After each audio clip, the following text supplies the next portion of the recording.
오늘 우리에게 주신 하나님의 말씀은 누가복음 22장 14절서부터 23절까지의 말씀을 본문으로 못난 이들의 다락방이라는 제목으로 말씀을 나누려고 합니다. 못난 이들의 다락방입니다. 오늘 우리가 읽은 말씀은 6월절 식사에 관한 이야기입니다. 예수님이 십자가에 돌아가시기 전, 바로 전날입니다. 금요일날 돌아가셨으니까 목요일 저녁 식사입니다. 이 식사 이름이 유월절 식사입니다. 15절에 보면 유월절 먹기를 원하고 원하였노라. 유월절이 되면 이스라엘 사람들은 즐겁게 잔치를 베풀죠. 하나님께서 자기 백성을, 자기들을 애굽에서, 이집트에서 건져내셨습니다. 종살이 하던 사람들을 건져내실 때 놀라운 능력으로 건져내셨고, 그리고 약속을 지키시는, 은혜의 약속을 지키시는 그 성실하신 사랑으로 이스라엘을 건져내셨어요. 유월절 식사를 하면서 그 사람들은 자기들이 구원받음을, 그리고 하나님이 자기들을 사랑하심을, 그리고 자기들이 선택받은 백성임을 즐거워합니다. 기쁨이 넘치는 시간이에요. 그리고 감사가 넘치는 시간입니다. 그리고 축제의 시간입니다. 그 축제의 기쁨과 감사 가운데 이 사람들은 꿈꾸기 시작하죠. 뭘 꿈꿉니까? 전에 유월하신 것처럼 이제도 또 유월하실 걸 기대해요. 6월이라는 건 영어로는 패스오버고요. 이 패스오버라는 뜻이 말하는 거 6월입니다. 넘어가는 거예요. 전에도 우리를 넘어가게 하셨어요. 넘어오게 하셨어요. 그러니 이제도 우리를 넘어오게 할 것. 6월절 식사에서 사람들은 6월을 꿈꿉니다.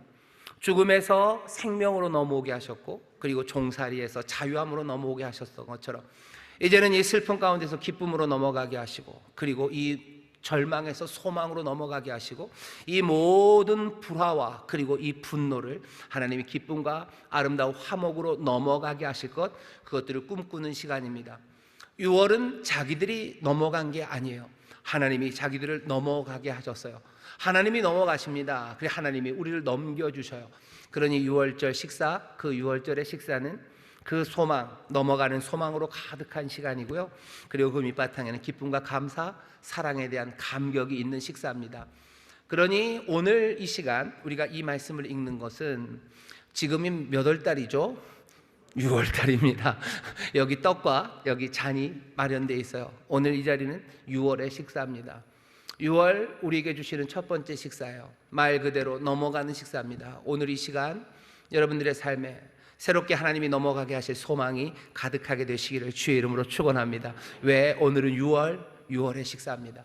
여러분들의 삶에 하나님이 주시는 구원에 대한 기쁨, 그리고 그 감사, 하나님 우리를 사랑하시고 택하심에 대한 그 감격이 넘쳐나시기를 주의 이름으로 축원합니다. 오늘 이 6월의 식사, 예수님께서 제자들과 함께 하셨던 그 6월절 식사처럼 우리도 여기 6월의 식사의 자리에 모여 있습니다. 오늘 이 말씀을 잘 보시면요, 예수님께서 이 식사를, 제자들과 함께하는 이 식사를 굉장히 원하셨어요. 정말로 그렇게 하고 싶으셨습니다. 15절 보면 이렇게 돼 있죠. 이르시되 내가 고난을 받기 전에 너희와 함께 이 6월절 먹기를 원하고 원하셨대요. 정말로 이 식사를 너희랑 꼭 좀 하고 싶었답니다. 정말 그렇습니까? 오늘 읽은 본문 앞에 보면 예수님께서 제자들을 보내셔요. 6월절 식사를 할 때가 됐는데 식사를 어디서 해야 되는지가 정해지지 않았습니다. 왜냐하면 예수님은 예루살렘에서 사시는 분이 아니셔요. 저 북쪽 갈릴리, 가버나 그 동네가 홈코트셔요. 그런데 예루살렘으로 오셨습니다. 당연히 뭔가 먹을 자리를 마련해야 되는데 제자들도 아직 그 자리를 마련하지 못했어요. 예수님이 베드로와 요한 그 제자를 보내시죠. 가면 물동이를 이고 가는 사람이 있을 거래요. 그 사람 따라가면 주인한테로 안내해 줄 거고, 그 주인한테 우리가 예수님 보내셨다고 6월절 식사 어디서 하면 되냐고 말하면 돼요. 그랬더니 12절 보면 저가 자리를 베푼 큰 다락방을 보이리니 거기서 예비하라 하신대. 그럼 주인이 보여준답니다. 자리를 베푼 큰 다락방이에요. 다락방 하나가 준비됐어요. 그리고 거기는 자리가 베풀어져 있습니다. 먹을 거 다 준비된 큰 다락방이 있을 거다. 거기서 먹자 얘기하십니다. 누가 준비했어요? 예수님이 준비하셨어요.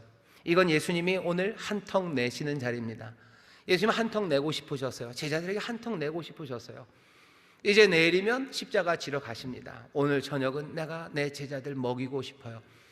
전에도 먹이지 않았습니까? 먹이긴 먹이셨어요. 하지만 잘 보면 예수님이 한턱 내신 적은 없으십니다. 예수님이 여러 식사가 나옵니다. 세리 마태가 예수님을 초대해요. 세위 레위가 거기 있다가 예수님이 따라오라는 말에 즐거워서 예수님을 초청하죠. 거기에 많은 세리와 함께 먹습니다. 예수님을 초청한 사람들 많아요. 삭개오가 자기 집으로 초청해요. 예수님 거기서 먹고 제자들 거기서 먹어요. 심지어는 바리새인이 초청한 적도 있어요. 그럼 거기 가서 또 불편해도 예수님 드십니다. 가나의 혼인잔치 어머니 따라가서요 또 즐겁게 드십니다. 오병이어 많은 사람들 먹이신 적도 있어요. 하지만 여기 예수님께서 정말로 자기가 주관해서 한 통 내신 적은 없습니다. 인색해서? 아니요, 인색해서는 아니실 겁니다. 예수님 이 땅에 계시는 동안 가난하시죠. 이 땅에 사시는 동안에 가난하셔요. 새도 자기 보금자리가 있어요. 그리고 여우도 굴이 있어요. 하지만 인자는 머리 둘 곳이 없다고 하십니다. 제자들과 길 갈 때 길 옆에 있는 미리사 그거 이렇게 까불러서 그거 드셨어요. 제자들도 그거 먹고 다닙니다. 어디 갈 때 전대를 가져가지 말래요. 돈 주머니 가져가지 말래요. 돈 주머니 가져갈 필요 없죠. 원래 돈도 없으니 그래요. 여기 신도 따로 가지지 말라고 얘기하십니다. 예수님은 그러신 분이셨어요. 심지어는 뭔가 세금을 내야 되는데, 그러니까 원래 유민 떠돌아다니는 사람들은 세금을 낼 필요 없어요. 갈릴리에서 막 예루살렘으로 정처 없이 다니면 세금 걷기가 어려운데 어쩌다 잡히면 세금 내야 됩니다. 베드로에게 결국 어떻게 내게 하셔요? 물고기를 잡아서 그 배에서 동전 2개 나올 거다, 그거 내라 하셨던 그런 분이십니다. 예수님 가진 거 없으셨어요. 그래요? 그런데 정말로 그렇습니까? 그렇죠. 예수님은 가난하십니까? 예, 가난하셔요. 아니, 부유하신 분 아닙니까? 예, 부유하신 분 맞습니다. 부유하신 자가 너희를 위하여, 우리를 위하여 가난하게 되셨어요. 왜? 우리 가난한 자를 부욕케 하시려고 주께서는 가난하게 되셨습니다. 이 땅에 계시는 동안 가난하게 지내셨어요. 그분이 이제 한턱 내십니다. 아마 그림은 이런 것 같을 거예요. 예수님이 따로 어디다가 돈 많이 모아놓은 것도 없어요. 하지만 그래도 잡히시기 전날 밤 내 제자들과 함께 그 유월절 식사하기를 내가 원하고 원했어요. 그러니 어쩌면 평생을 모아놓은 무언가를 꺼내신 것 같아요. 그리고는 큰 다락방에 음식을 준비하셨습니다. 자기가 가진 모든 것들을 다 쏟아내서 준비한 유월절 식탁입니다. 이건 돈만의 문제는 아니에요. 예수님 얘기하시죠. 이거는 내 몸이다. 너희를 위해 깨뜨린 내 몸, 너희를 위하여 붓는 나의 피다 얘기하셔. 거기 있는 그 음식만 예수님께서 가진 모든 것을 털어서 간절하게 정말 먹이고 싶어서 준비하신 것만은 아니에요. 자기의 몸을 깨뜨리시고 십자가에서 자기의 모든 피를 부으시는 것도 자기가 가진 모든 것들을 내어주시고 싶어 하시는 그 사랑으로 예비하신, 사랑으로 준비하신 바로 그 자리입니다. 이 일은 어디에서요? 그 큰 다락방에 그 일이 준비되어 있습니다. 오늘 여기 모여있는 이곳이 분명히 그 다락방입니다. 여기 마련된 이 떡과 그리고 여기 마련된 이 잔은 예수님께서 자기의 모든 것들을 쏟아내신 은혜의 자리입니다. 정말로 사랑하는 사람들과 먹고 싶으셔요. 그리고 그들에게 그 구원의 기쁨과 소망을 주고 싶으셔요. 유월절 식사의 그 감격이 그들에게 있기를 원해요. 그리고 거기서 꿈꾸게 하시기를 원하셔서 누구와 함께? 주와 함께, 우리 예수님과 함께, 나와 함께 그 꿈을 꾸기를, 나와 함께 그 구원의 길을, 나와 함께 그 유월, 그 넘어가는 그 길에 함께 걸어가기를 주께서 원하시며 지금 마련하신 자리입니다. 이 다락방에 나오신 여러분들, 주의 놀라우신 은혜, 그 은혜에 감격하시기를 주의 이름으로 축원합니다. 그 안에서 기뻐하시고 그 안에서 여러분들 소망을 품게 되시기를 주의 이름으로 축원합니다. 여기 이 다락방은 그런 주님이 함께 하시는 자리입니다. 주께서 이 식사가 진행되는 동안 오늘 본문을 보면 비장하신 말씀을 좀 합니다. 내가 다시는 먹지 않겠대요. 하나님의 나라가 임할 때 그때까지 다시는 먹지 않을 거다. 그때까지 내가 포도나무에서 난 것 그거 마시지 않겠다고 얘기를 하셔요. 이런 얘기를 한다는 건 뭔가 비장함입니다. 내가 이제 다시는 먹지 않겠어. 여러분들 기억나시나요? 사도 바울을 죽이겠다고 유대인들이 작정을 해요. 우리가 바울을 죽이기 전까지는 먹지 않겠다고 작정한 사람들이 있었어요. 그 사람들이 그렇게 작정한 이유는 뭐죠? 다짐, 그리고 그 결심에 비장함, 그것들을 더하는 겁니다. 예수님이도 얘기하셔요. 내가 하나님의 나라가 다시 임할 때 그때까지는 다시 포도나무에서 인 거 먹지 않겠대요. 그 얘기는 뭡니까? 그 나라가 올 때까지 난 굶겠다는 뜻이 아니죠. 그 나라가 임하는 그 일에 나는 최선을 다하겠다는 거예요. 바울을 죽이기까지 먹지 않겠다는 건 바울이 죽을 때까지 나는 그냥 기다리겠다는 얘기가 아니죠. 바울을 죽이기 위해서 내가 최선을 다해서 우리는 달려가겠다는 이야기를 하는 겁니다. 예수님도 하나님의 나라가 임하는 것, 그것을 위해서 최선을 다하시겠대요. 그 나라가 임해서 너희와 다시 먹을 그때까지 사랑하는 너희와 다시 먹고 다시 기쁨과 다시 감격과 그리고 다시 함께하는 그날을 위해서 나는 내가 할 수 있는 최선을 다하겠다는 비장함, 그것이 예수님의 입에서 나옵니다. 그러니 그 다락방에는요, 사실 제자들이 아는지 모르는지와 상관없이 예수님의 비장함이 흐르고 있어요. 여기 예배하는 이 자리도 마찬가지입니다. 은혜의 주님께서 모든 것들을 쏟아내어서 마련하신 이 자리에는 예수 그리스도, 우리 사랑하는 주님의 비장함이 흐릅니다. 하나님의 뜻을 이루시겠다는, 정말로 사랑하는 이들에게 구원과 그리고 감격과 소망을 주시겠다는 그 열심, 뜨거움, 어쩌면 그 비장함이 여기 흐르고 있는 겁니다. 예배하는 시간은 그래서 늘 기쁨일 수만은 없어요. 여러분들도 아실 겁니다. 기쁨으로 찬송하죠. 감사함으로 노래하죠. 하지만 어느 순간인가는 우리의 아래서 쭉 흘러가는, 어쩌면 때로는 너무 뜨거워서 차갑게 느껴지는 그 비장함이 흐르는 곳이 바로 예배의 자리, 이 다락방입니다.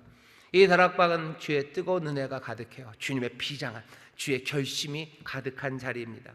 뿐만 아니라 예수님께서는 그렇게 말씀하시더니 난데없이 떡을 주시며 이것은 내 몸이래요. 너희를 위하여 깨뜨린 내 몸이다. 그리고 포도주를 주시더니 갑자기 얘기하셔요. 이건 너희를 위해서 쏟아 붓는 나의 언약의 피다 하며 그 포도주를 주십니다. 사람들은 당황해요. 충격이죠. 이게 깨뜨린 몸 그리고 흘린 피, 갑자기 늘 즐겁게 먹었던 떡과 포도주가 이상하게 보이기 시작하는 충격에 휩싸입니다. 예배하는 자리는 충격의 자리예요. 이게 뭔가 싶은 자리예요. 신비죠. 이게 뭘까? 이 떡과 이 잔이 내 삶에 어떤 의미를 가져올까? 그것들에 대해서 궁금하고요. 그리고 그것이 가져올 그 변화를, 어쩌면 그 두려움과 떨림 가운데, 신비 가운데 기다리는 자리, 그 자리가 다락방 예배하는 자리입니다. 오늘 여기 우리가 예배하고 있어요. 여기 모여 있어요. 그냥 왔습니까? 아니요. 주님이 예배하신 자리예요. 주께서 살 깨뜨리시고 그리고 그 피 흘리심으로 지금 여기 예배하는 한 사람 한 사람이 여기 앉아 있는 겁니다. 제가 여기 서 있는 것도 마찬가지예요. 우리 찬양대가 저기, 찬양팀 저기, 우리 성도들 여기, 오늘 처음 오신 분 여기 오신 거 그냥 아무렇지도 않았는데 아침에 일어나 보니 내가 그냥 여기 와 있는 건가요? 그럴 리가요. 우리의 인생이 그렇게 하나 꿈처럼 하루아침에 툭 일어나는 그런 사람들입니까? 우리의 모든 삶의 여정들, 그 여정들에 오늘 이 시간, 이 다락방, 이 예배하는 자리에 오게 하신 것, 주께서 은혜로, 그 비장함으로, 그 결심으로, 그리고 그 놀라운 신비로 우리를 이끌으셨기 때문인 줄 믿습니다. 여러분, 그 신비의 충격 앞에 있어요. 그리고 그 비장한 하나님, 우리 주님의 결심 앞에 있어요. 그리고 그 쏟아부으시는 은혜 앞에 있습니다. 그러니 여러분들 이 잔을 마시고 이 떡을 함께 드실 때 그 은혜를 누리시고 그 주의 분명한 결심을 여러분들 영접하시고 그 신비 가운데 여러분들의 삶을 맡기시기를 주의 이름으로 축원합니다. 다 끝났네요. 그럼 이제 우리 떡 먹으면 돼요, 그죠? 그리고 잔 마시면 돼요. 여기까지 우리가 늘 했던 일이고요. 우리가 예배 때마다 그 일을 하는 겁니다. 오늘 말씀을 통해서 여러분들 전하고 싶은 것은 우리가 앞으로도 많은 성찬, 많은 예배가 그런 은혜 앞에, 그리고 그런 하나님의 결심 앞에, 그리고 그 신비 앞에서 예배하는 거예요. 근데 그 예배하는 시간이 오늘 말씀을 통해서요 좀 더 깊어지기를 바라고, 그리고 이게 흔들리지 않고 서기를 바랍니다. 그렇게 하는 방식은 그 다락방에서 이루어졌던 일들을 조금만 더 들어보셔요. 그리고 조금만 더 보십시오. 그냥 내 몸이다, 우리는 보통 그러죠. 이건 내 피다 라는 이야기를 듣고 그냥 그 성찬에 참여해요. 하지만 적어도 몇 번은 도대체 그 방에서 무슨 일이 있었는지 우리가 좀 봐야 됩니다. 그래야 예배가, 그리고 우리와 함께 하시는 주님이 좀 더 분명하게 그리고 입체적으로 보이기 시작합니다. 그 사람을 알기 위해서는 대화를 들어봐야 돼요. 뭐라고 얘기하는지 들어보시죠. 예수님께서 그 떡 그리고 그 잔에 대해서 설명하시더니 난데없이 충격적인 이야기를 하셔요. 21절입니다. 그러나 보라, 나를 파는 자의 손이 나와 함께 상 위에 있도다. 잘 먹는 자리에서 갑자기 나를 파는 자, 우리는 압니다. 예수님을 팔아넘기는 가룟 유다에 관한 이야기예요. 예수님을 잡으러 이제 사람이 올 겁니다. 몇 시간 안 남았어요. 지금 저녁 식사를 하고 있는데요, 예수님이 잡혀가는 건 새벽녘입니다. 동트기 전에 잡혀가셔요. 그러니 이제 채 몇 시간 안 남았습니다.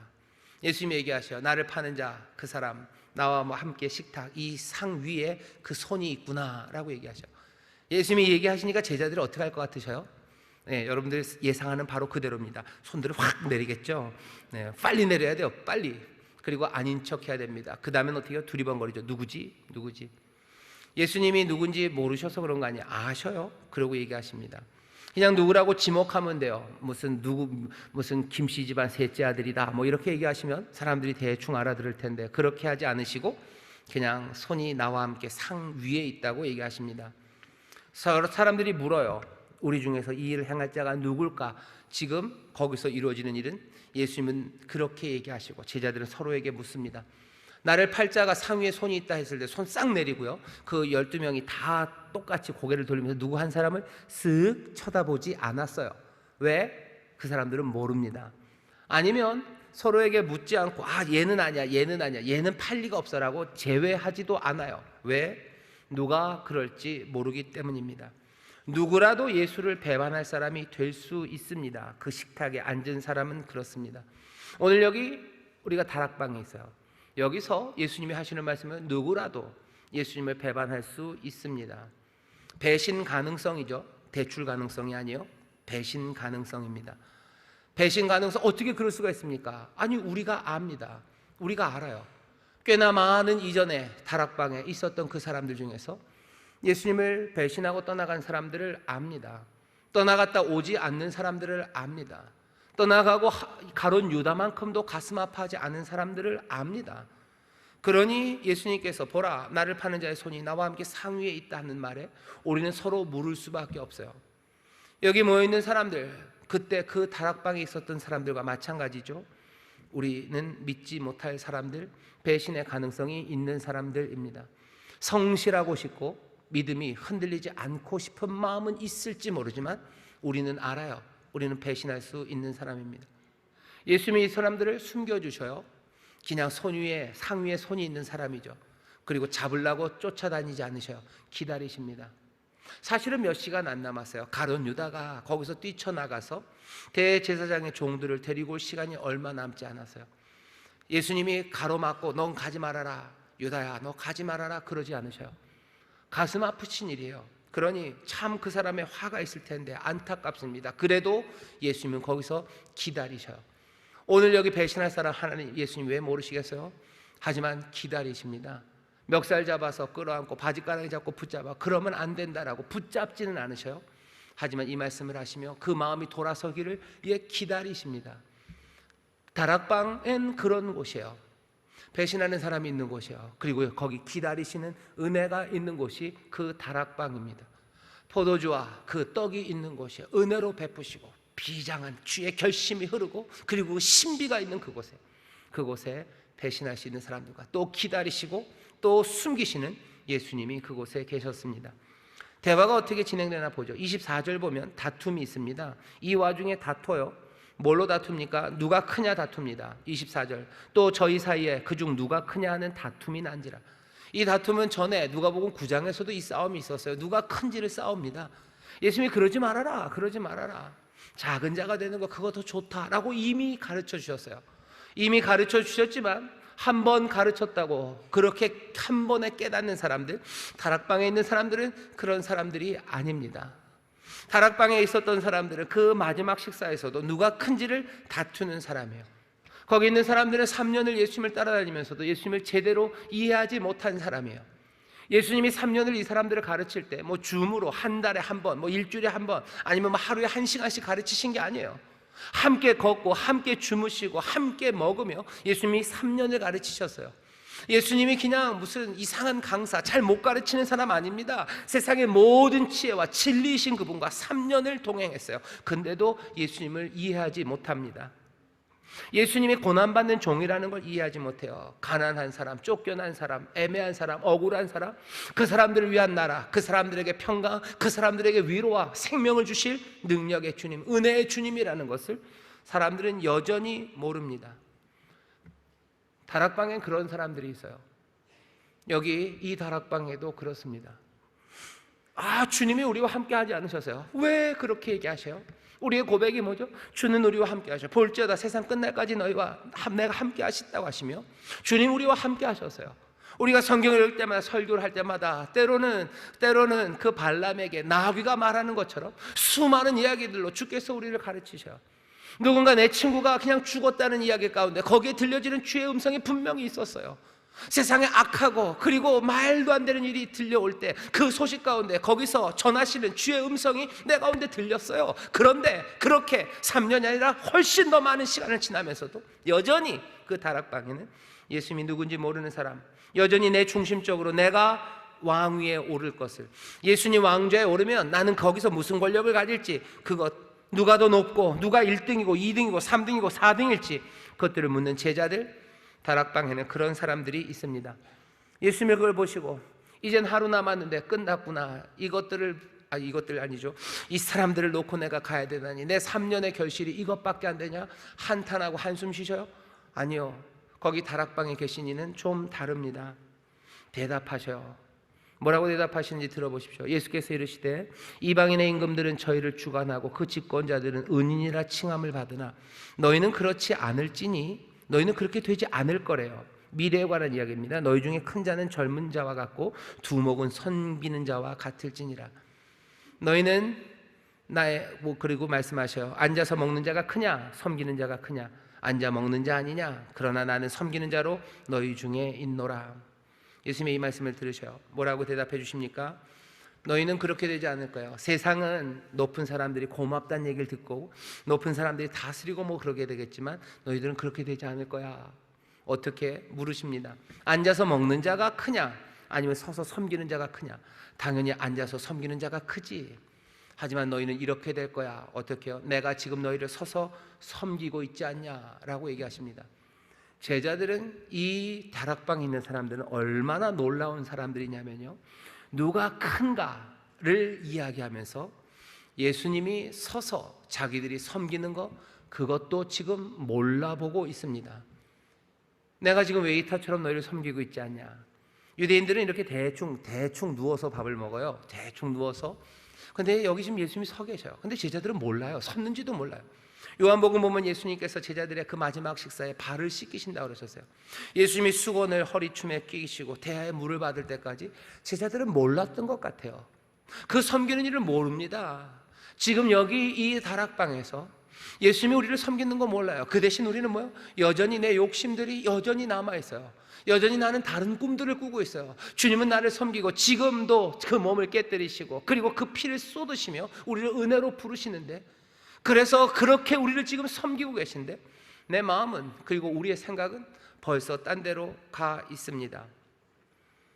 예수님이 우리에게 말씀하시는 건, 다툼으로 분주한 우리들에게 말씀하시는 건, 너희들이 살아가야 될 그 삶, 하나님의 나라, 예수님의 나라에서 이루어지는 삶의 특징은 어쩌면 하찮은 일 하는 사람, 세상에서 하찮다고 말하는 그 일들, 시중 드는 일, 섬기는 일, 그리고 종이 되는 일, 그 일을 하는 거라고 보여주셔요.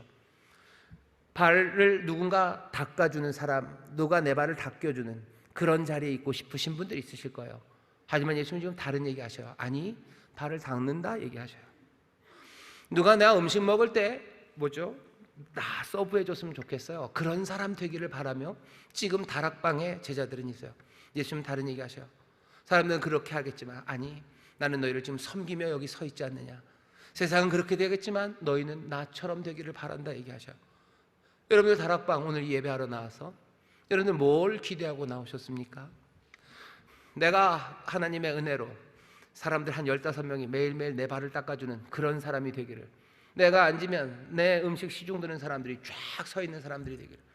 영화 같은 데 보면 나오죠. 탁 멋지게 앉으면 옆에 뭐 잘생긴 사람이 키 크고 어떻게 보면 아주 멋있고 중후한 사람이 양복 쫙 빼입고 연미복 빼입고 이렇게 팔한 다음에 수건 여기 돌리고 여기다 뭐죠? 넥타이 이렇게 탁 하고 있다가 뭐가 탁 하면 탁 치우고 뭐 이렇게 뚜껑 씌운 거 쭉 와서 먹이고, 그 자리에 앉고 싶으신 분들이 있으셔요?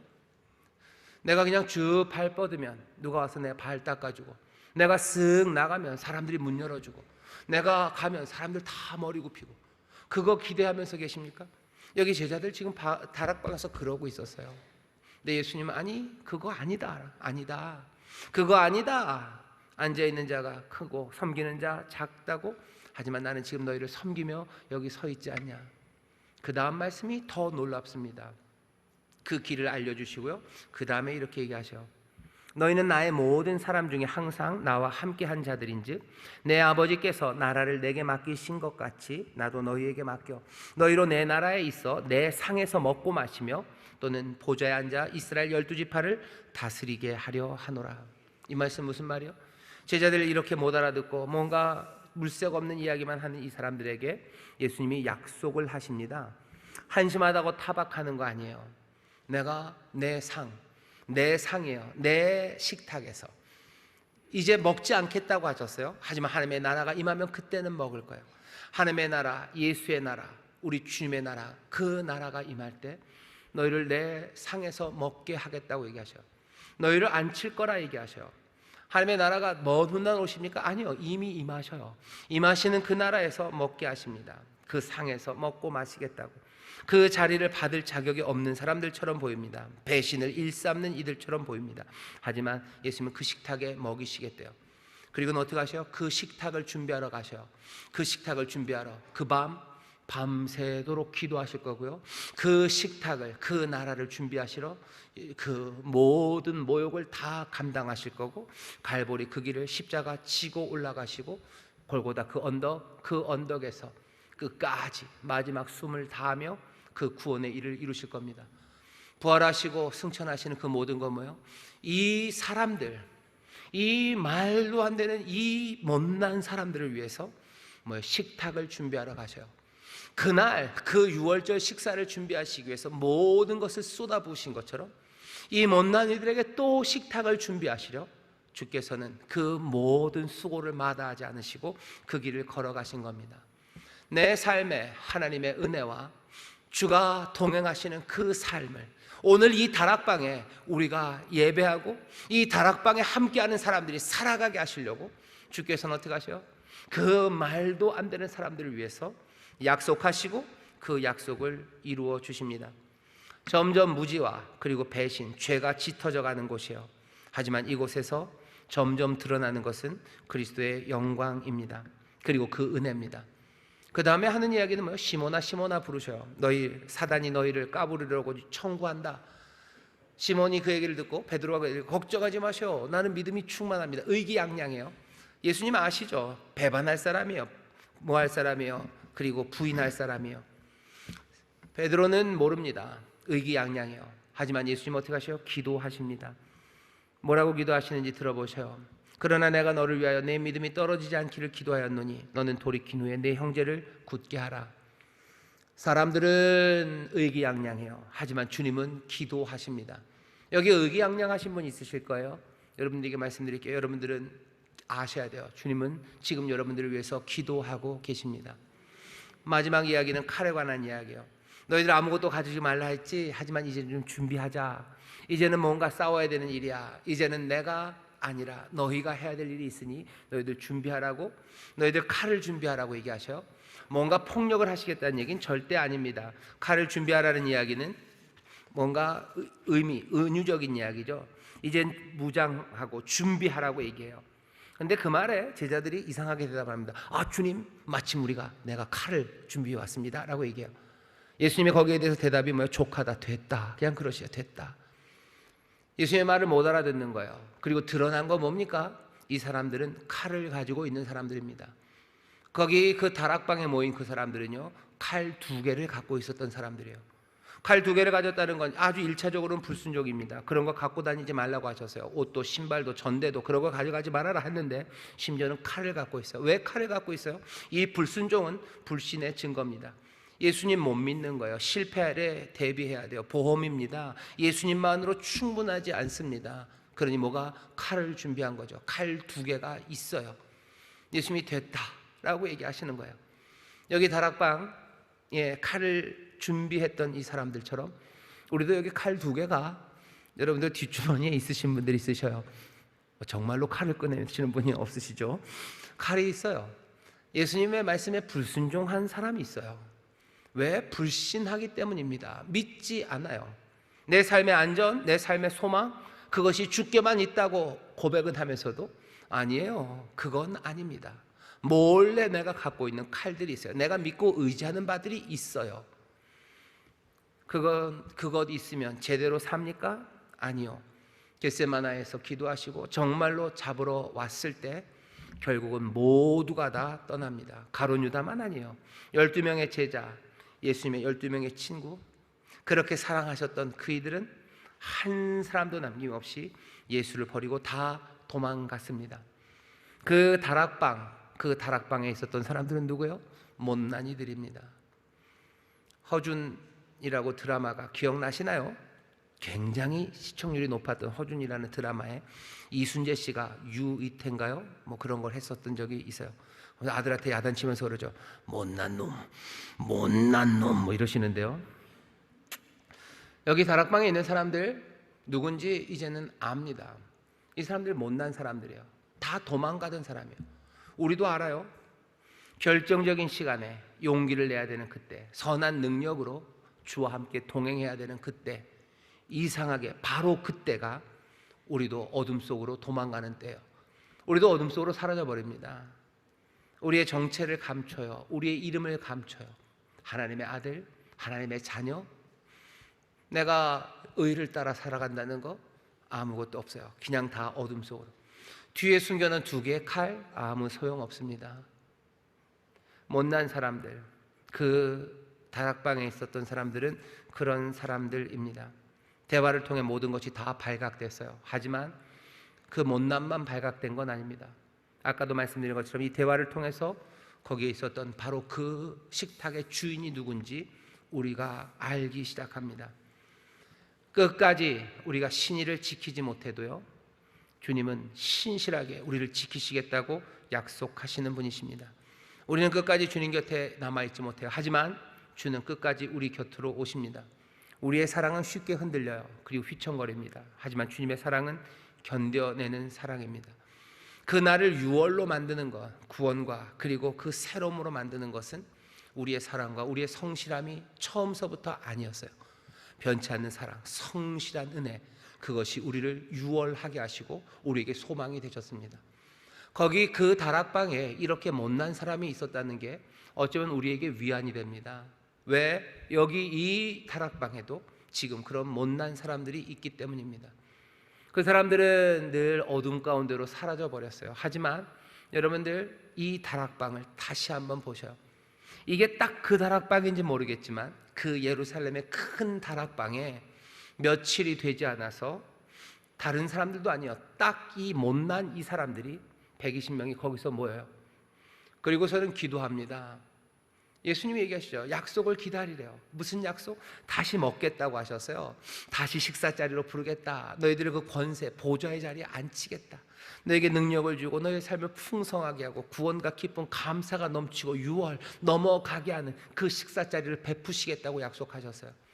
내가 이러기를 원하고 원한다 하셨어요. 그리고 원하셨던 바로 그 일을 그 마가의 다락방이라고 이름 붙였던 바로 그곳에, 그 못난 사람들이 모여있는 그곳에 그 식탁을 펴 놓으시고 하늘로부터 물 붓듯이 그 선물을 부어 주십니다. 뭐가 달라져요? 그 다락방에 모였던 못난 사람들은 어둠 가운데 그냥 다 사라져 갔지만 여기 이 다락방에 모였던 못난 사람들은 부으시는 성령과 그 은혜의 감격 가운데 예루살렘의 그 아침으로 달려 나오기 시작합니다. 아침으로 달려 나오기 시작해요. 그리고 하나님의 큰 일을 말하기 시작합니다. 전혀 다른 삶으로 일어서기 시작하는 것, 그 다락방에 있었던 바로 그 못났던 사람들입니다. 오늘 여기 여전히 못난 사람들이 모인 이곳에 주님의 식탁이 펼쳐져 있습니다. 여기 있어요. 그날 그 큰 다락방에 주께서 먹기를 원하고 원하셨다 하는 그것, 내 사랑하는 이들이, 예수님은 아시죠? 이 못난 사람들이 먹기를 바라는 그 식탁이 여기에 있어요.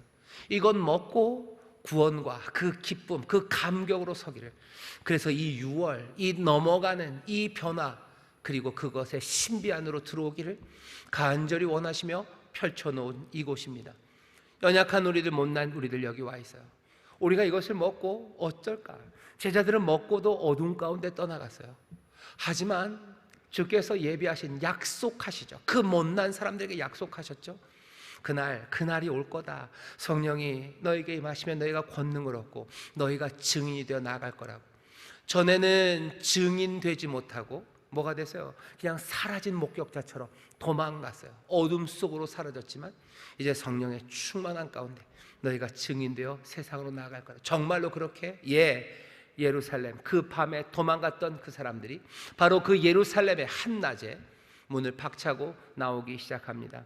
오늘 이 떡을 먹고 이 잔을 마심으로 여러분들 그 6월의 기쁨을 누리십시오. 그리고 여기 이 떡과 이 잔이 있는 이곳에 주의 영이 충만하게 임하셨으니 여러분 주님과 함께 다시 일어서서 정말로 사랑하는 주님과 함께 걷기 시작하고 주와 함께 동행하는 그 놀라운 복된 삶을 모두가 누리게 되시기를 주의 이름으로 축원합니다. 능력이 임하는 자리인 줄 믿습니다. 은혜가 함께하는 자리인 줄 믿습니다. 주의 결심이 흐르는 자리인 줄 믿습니다. 주의 신비가 새 일을 이루시는 자리인 줄 믿습니다. 믿음으로 영접하시고 모두가 다 누리시기를 주의 이름으로 축원합니다. 기도합니다. 하나님, 이 다락방 여기 주님 마련해 놓으신 떡과 잔을 우리가 먹고 마십니다. 여기 이 다락방 약속하신 성령의 기름 부으심이 물 붓듯이 우리 가운데 임하는 줄 믿습니다.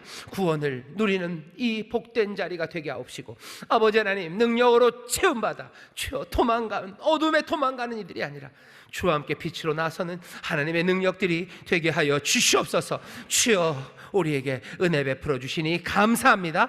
기적에 참여하는 이들마다 하나님 전에 없던 새 평강이 넘치게 하여 주옵소서. 감사드리며 예수님 이름으로 기도하옵나이다. 아멘.